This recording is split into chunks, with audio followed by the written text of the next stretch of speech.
यह कहानी है प्रोबॉयज की। इसे सुनने के बाद आप बाथरूम भी नहीं जा पाओगे। रात के 12 बज रहे थे।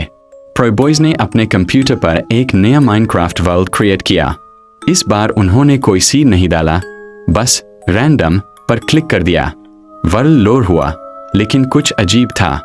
मौसम एकदम धुंधला था और आसपास कोई भी जानवर नहीं दिख रहा था। प्रोबॉयज ने सोचा शायद ये कोई पुराना वर्जन है या गेम ग्लिच हो रहा है। प्रोबॉयज ने लकड़ी काटनी शुरू की, लेकिन तभी उन्हें एक आहट सुनाई दी, जैसे कोई उनके पीछे चल रहा हो। प्रोबॉयज ने तुरंत पीछे मुड़कर देखा, पर वहां कोई नहीं था। सिर्फ एक पेड़ था जिसकी सारी पत्तियां अपने आप गायब हो रही थीं। प्रोबॉयज थोड़े हैरान हुए। उन्होंने सोचा, यार मैं तो सिंगल प्लेयर में हूँ, फिर ये सब कैसे हो रहा है। थोड़ी दूर चलने के बाद प्रोबॉयज को एक विलेज मिला, लेकिन उस विलेज में एक भी विलेजर नहीं था।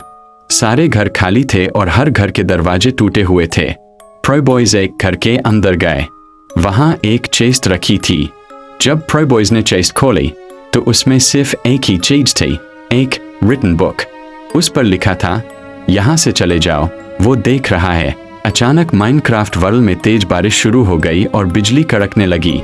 प्रोबॉयज ने अपना घर बनाने के लिए एक पहाड़ चुना, लेकिन जैसे ही उन्होंने पहला ब्लॉक लगाया, उनके कानों में एक बहुत तेज चीख सुनाई दी। ये आवाज गेम की नहीं थी, बल्कि उनके हेडफोन के अंदर से आ रही थी। प्रोबॉयज के हाथ कांपने लगे। प्रोबॉयज ने जल्दी से एक गड्ढा खोदा और उसमें छुप गए। बाहर एक काली परछाई घूम रही थी। उसके हाथ बहुत लंबे थे और उसकी आंखें एकदम सफेद थीं, बिल्कुल हीरोब्राइन जैसी। लेकिन वो हीरोब्राइन नहीं था। वो चीज प्रोबॉयज के गड्ढे के ठीक ऊपर रुक गई।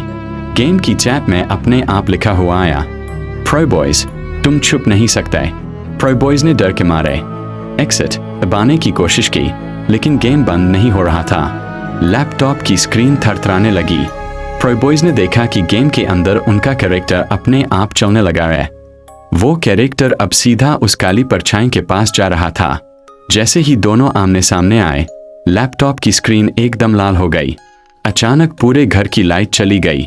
प्रोबॉयज के लैपटॉप की स्क्रीन पर एक चेहरा दिखा जो बिल्कुल उनके जैसा था, लेकिन उसकी आंखों से खून निकल रहा था। उसने धीरे से कहा, गेम खत्म। प्रोबॉयज ने लैपटॉप बंद तो कर दिया था, पर रात के 3 बजे अचानक कमरे में फिर से नीली रोशनी होने लगी। प्रोबॉयज की नींद खुली और उन्होंने देखा कि लैपटॉप अपने आप खुल गया है। बिना किसी बटन को छुए माइनक्राफ्ट फिर से लोड हो रहा था। इस बार स्क्रीन पर कोई मेन्यू नहीं था, सीधा वही वर्ल्ड खुल गया।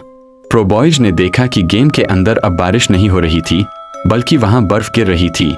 लेकिन अजीब बात यह थी कि प्रोबॉयज को अपने कमरे में भी ठंड महसूस होने लगी।